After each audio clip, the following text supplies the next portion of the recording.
All right, so thank you all for joining us for the Project Planning and Management Workshop. Joining us today is Dr. Jeremy Houska, who's the Director of Educational Effectiveness at the University of Verne. He is going to discuss the fundamentals of planning and managing a project with peers and provide us with resources to help us do so. So I will go ahead and hand it over to him and we can get started. Thanks, Josh, and good morning, everybody. Happy Friday. So I'm looking forward to chatting with you about a couple of the tools that I've found helpful in various contexts, whether it be graduate school, whether it be in our research labs, even in my administrative role. I've always had this question about how do we get people on the same page? How do we work transparently together? And complex tasks like the PIC challenge that many of you are participating in graduate studies often need some documentation to get everyone on the same page. So today's conversation is two of those tools. So before we get into the first tool, which is RACI, here's what I would like to do. If you could, in the chat, tell me about your best experience on a group project or a project with multiple team members. So the first one is a good experience, and then second, a less than good experience, potentially a bad or ugly experience, depending on how much detail you want to share. So if you could, in the chat, one good experience working in a group, one less than good experience working in a group. Let's give it about 3 minutes. And I'm going to go ahead and go off camera. So go ahead and pop it in chat. So we're starting to see them floating in on the chat. Thank you, everybody. We're starting to see many good experiences. We're starting to see some less than good experiences. Whatever you share is great. Appreciate it. Thank you, Valerie, Pemba, Jordan, Regina. So looking through the chat, we're seeing some good and best experiences when a project is fully scoped. So Regina definitely would like to give you some space to chat about your experiences in the project management office later in the presentation. Best experiences, Valerie noted, learning from one another.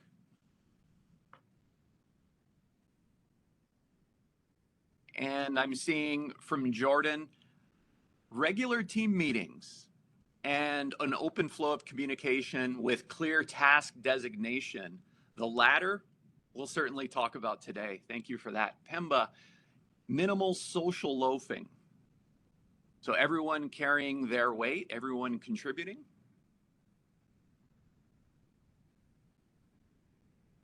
And then Shay is saying a real estate development course. Let's go ahead and transition to some of the less than optimal experiences working on a complex project or a group. Christian also shared great experience bouncing ideas off one another, actually meeting, actually being a team, rather than a project that's pieced together with tasks. And today that might be a challenge. We'll be talking about two tools that I've found useful, and some of you may have experiences, can share others.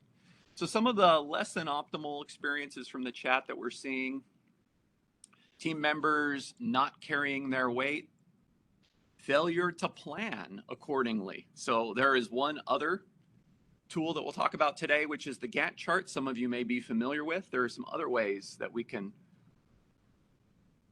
plan together. Let's go ahead and scroll through. Valerie noted less than optimal experience, work not being equally divided. And that's an interesting one, right?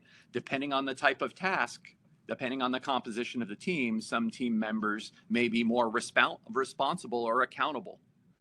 Some may be just informed about progress. So that's something to think about too. Jordan shared less than optimal experience, difficult to communicate because of different communication platforms.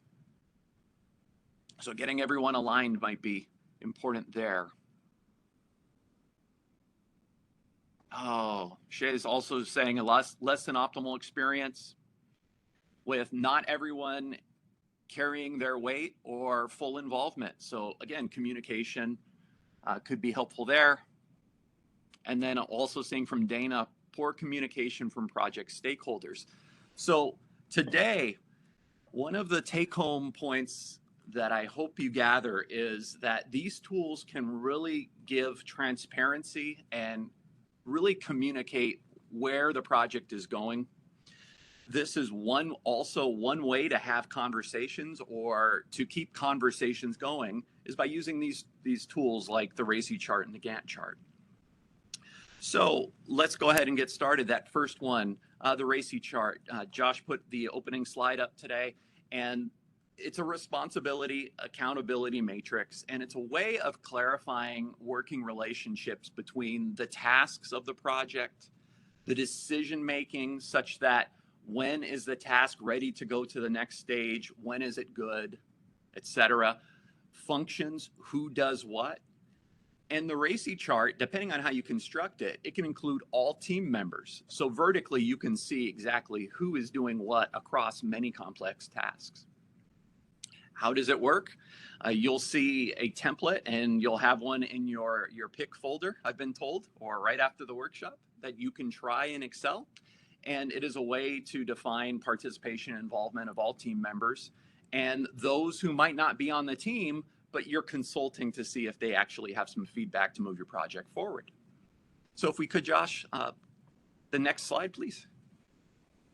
Thank you. So the RACI is an acronym. Who is responsible, who is accountable, who is consulted, and who is informed on a project. So when you see the first RACI chart, if you see a bunch of R's, those are the people who really do the work, who ultimately complete the task.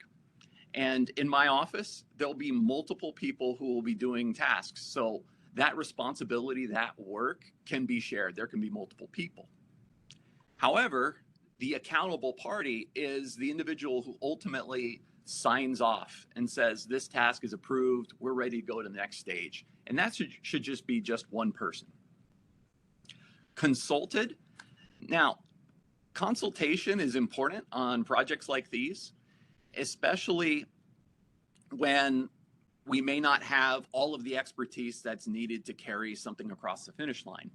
So on some of our team projects, some of our RACI charts, we have folks outside of my office who can provide some guidance or some expertise just to let us know we're on the right track. So we'll often have people in the group, in the office, in the team who are consulted, but then others externally who can also push the project forward. Sharing that because that might be something to consider depending on the composition of your team, where your project's going, and so on. And then informed, the I's, those are the folks that just need to be kept in the loop on project progress. So like in my day job, letting the provost and the president know, okay, that's been done, right? Or in a weekly or whatever update cycle you have. This could be your team leader on a project, could be your advisor, boss, or someone in that role. And again, this could be multiple people. Josh, if we could advance. Thank you. So again, the benefits of this approach, as I shared earlier, it's about transparency, it's about communication, it's about having everything on one page that provides clarity of roles and expectations. And once you have it on the page, one of my favorite tasks with my team, and unfortunately it's been virtual lately, is we've been sharing screens and really adding to our RACI chart, adding to our documents. And as we create those together, that can really see where we're duplicating efforts and where there are inefficiencies. So I think there's something to be said about having a discussion, co-creating it together. And this approach can be applied to a variety of projects and contexts, as I've shared. Graduate school, could be a group project, could be for the PIC competition, or even your work life. And it really complements other project management tools like the Gantt chart, which I will share with you in just a moment. So if we could advance, Josh. Thank you. So this is the RACI template. So I want to take a little time, park here for just a little bit.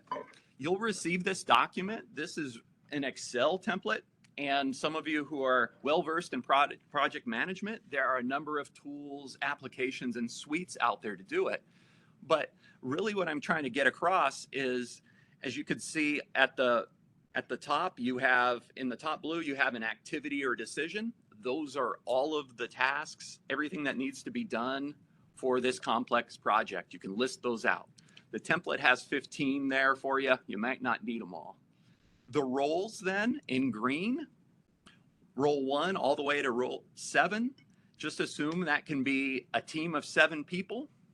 It could be a group of perhaps 3 or 4 with some consulted parties or informed parties, depending on the type of task or project you're doing.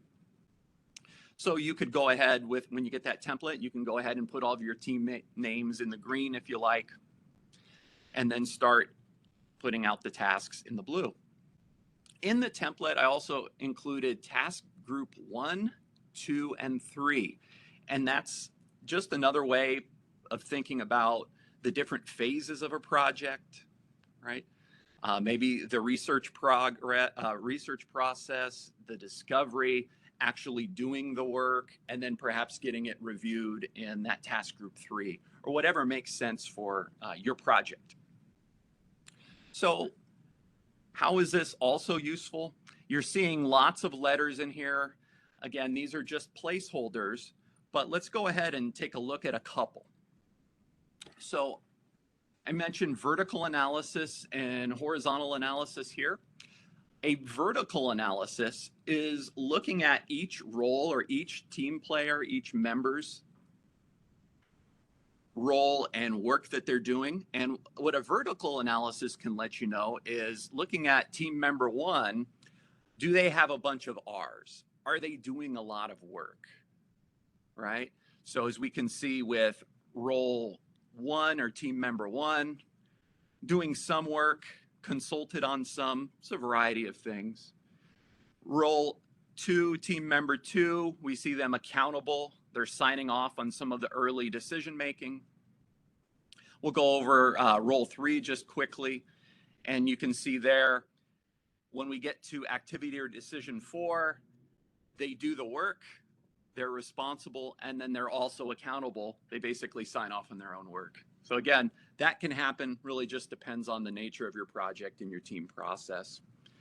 Let's look at a horizontal analysis. That is really a way of looking at analyzing the task, the activity, or the decision.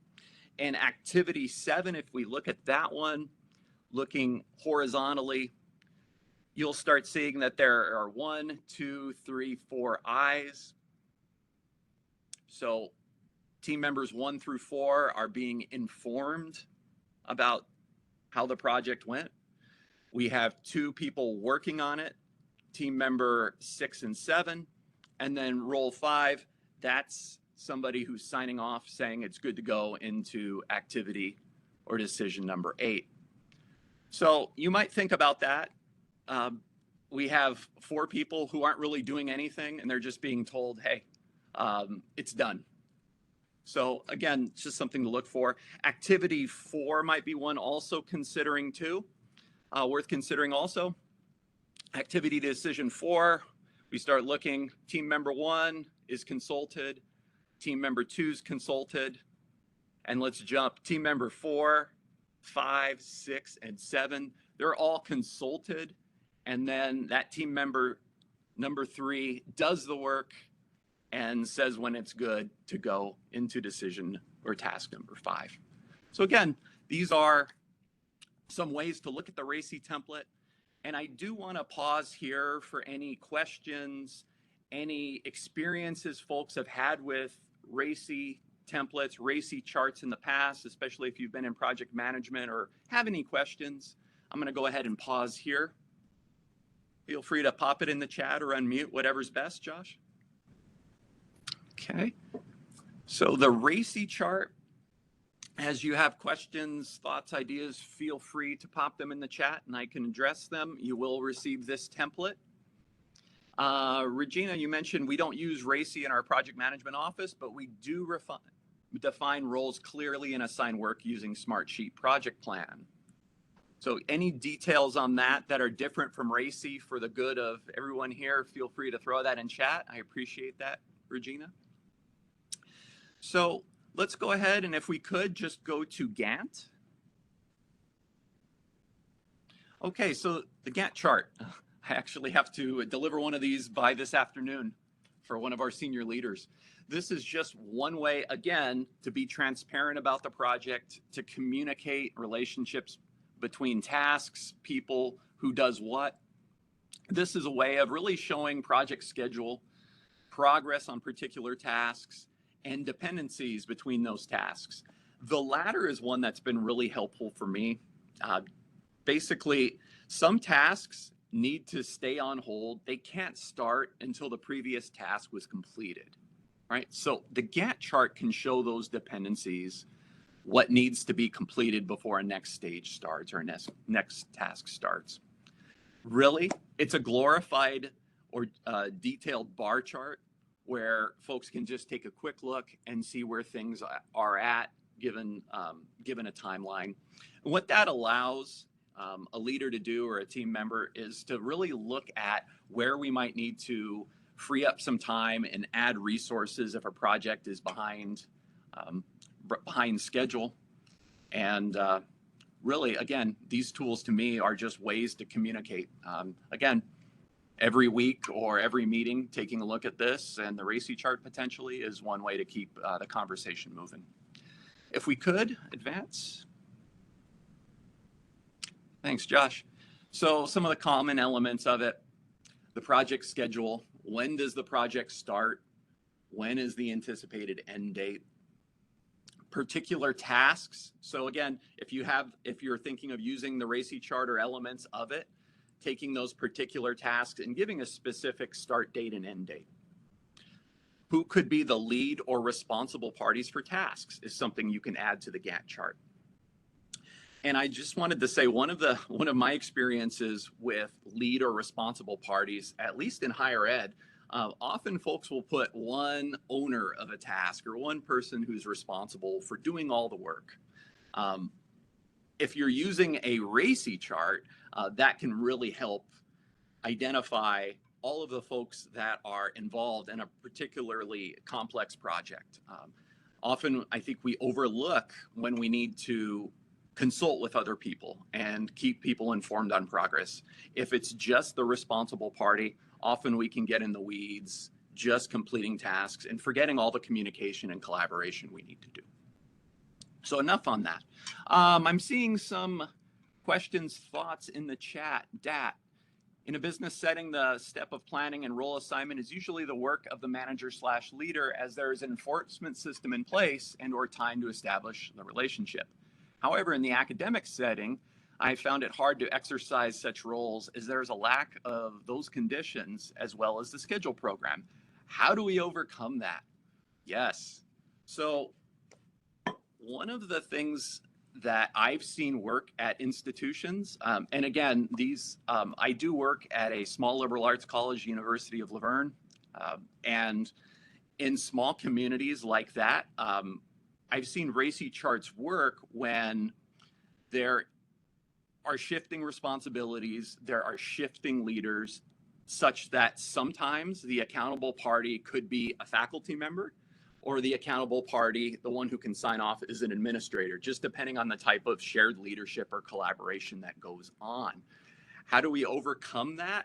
Well, it's very tough. It's always a challenge when you have lots of people on complex tasks like these. But I think one way to overcome it is using these types of tools and using them to have those types of conversations, especially in a higher ed context when we have different job duties, different expectations, and different roles.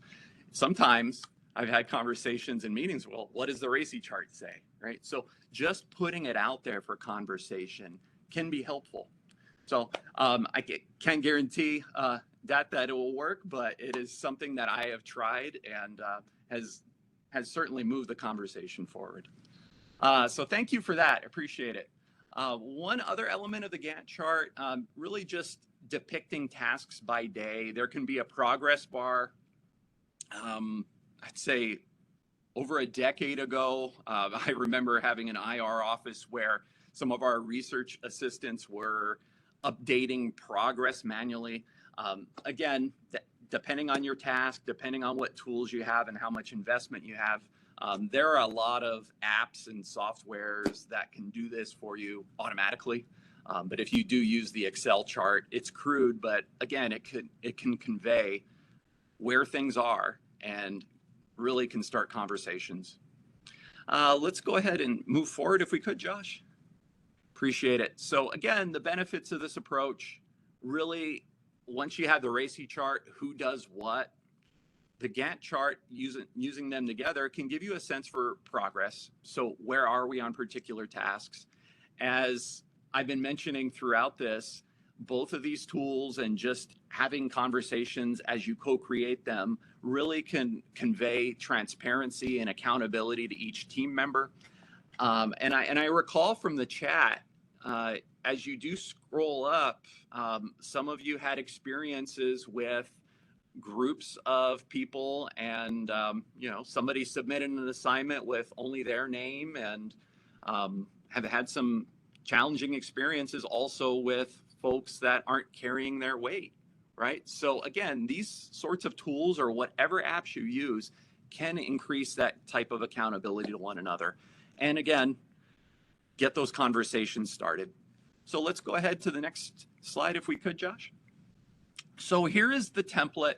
And again, this is just on Excel. You'll receive this. And much like the RACI chart, you have some different phases depending on if you want to categorize tasks there. It could be research or discovery. Phase 2, it could be actually creating the prototype. And then maybe phase 3, testing the prototype, really depending on what type of project you have. So it's really thinking about those tasks. And as you scroll over to the right, when the tasks will be completed.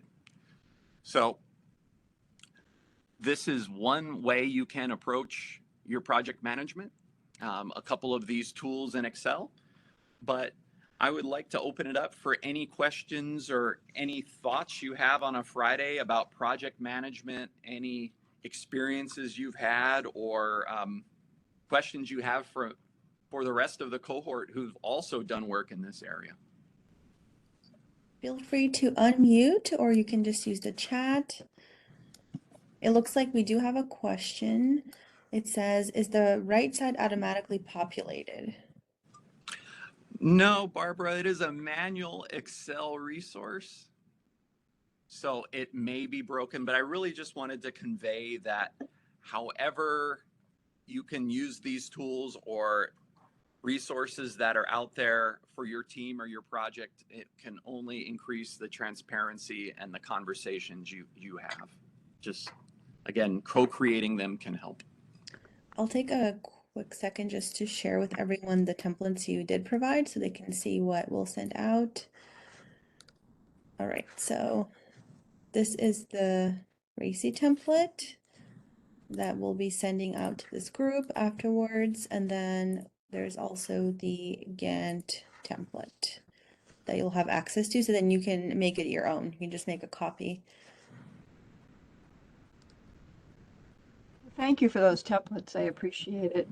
I also wanted to ask you if you have any recommendation for project management software. Yeah, so one of the tools that we've used as a small office is ClickUp. ClickUp monthly, I believe, has monthly options if that is something that you might be considering if you're not interested in jumping on long term. But if anyone else has other tools, feel free to pop them in the chat. Another that we've used, depending on if you have Microsoft Office or Suite, Microsoft Planner, Microsoft Teams also has some crude task management and planning tools too. So I think it's a matter of, what access and what software do you have, and seeing what is easy to use, because there's often a learning curve with these. And in some cases, I don't know if it's worth the investment.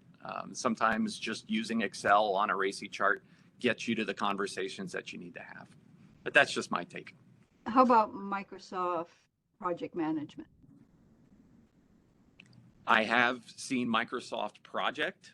Oh, Microsoft Project, yeah. I have, but our current licensing doesn't have it, and it's not our institutional solution, so we've gone aside from it. So it's another option out there. I did use it, and I loved it because of the ability to tie tasks together. This task can't be completed until this task is completed, the previous one. And I love that because oftentimes in large projects, that's very important. So are there any other, or does ClickUp or MS Planner or Teams have the tasks tied together? The dependencies. Dependencies. Okay, thank you. Yeah. The dependencies, right? We had that in ClickUp, and that was key because what we would do is we would tag a team member. I have a couple different teams, and there were experiences where they would get tagged, and we'd have to pull them off tasks to finish that task so the rest of the team could move on. So that's just one way. I'm also seeing from Regina the suggestion for Smartsheet or Monday. Yeah, I've seen Monday. We were also looking at Asana. Verne also said Trello as another potential worth checking out.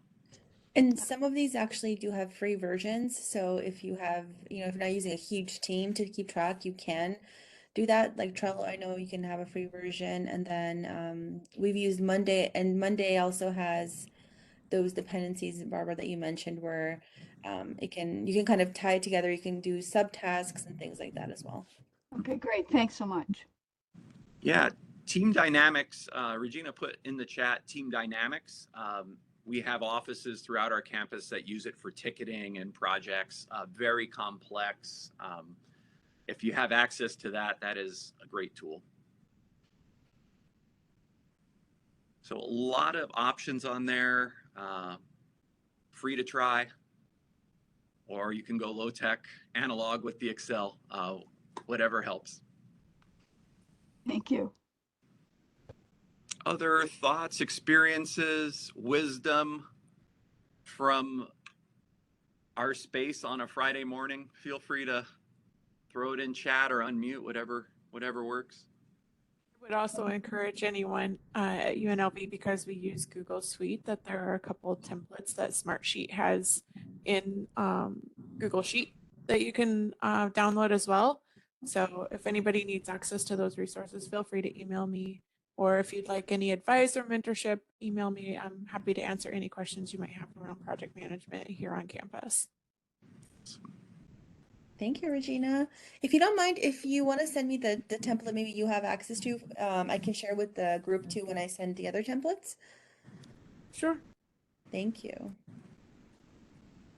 And you can also always use Google Sheets too, and create your own templates as well. And that way, when you're making changes with your teams, it's all live, so everyone sees what everyone else is doing. You don't have to save and send them back to each other, and you all have access to that because, like Regina mentioned, we have the G Suite here at UNLV.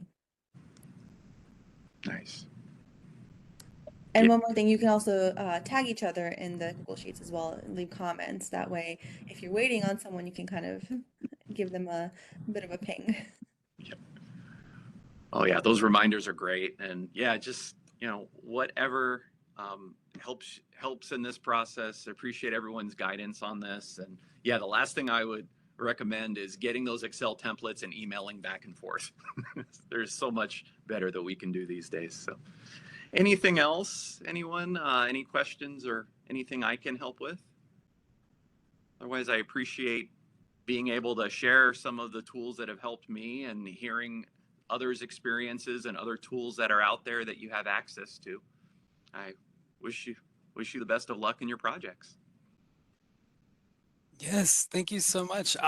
Before we end today's session, I just wanted to thank our presenter, Dr. Houska, again for sharing his time and experiences with us. And thank you to all of our participants for joining us today. But before you log off, please take just a few moments to fill out this workshop feedback survey that I will drop in the chat right now. And aside from that, thank you so much. And I hope everybody has a great rest of your day.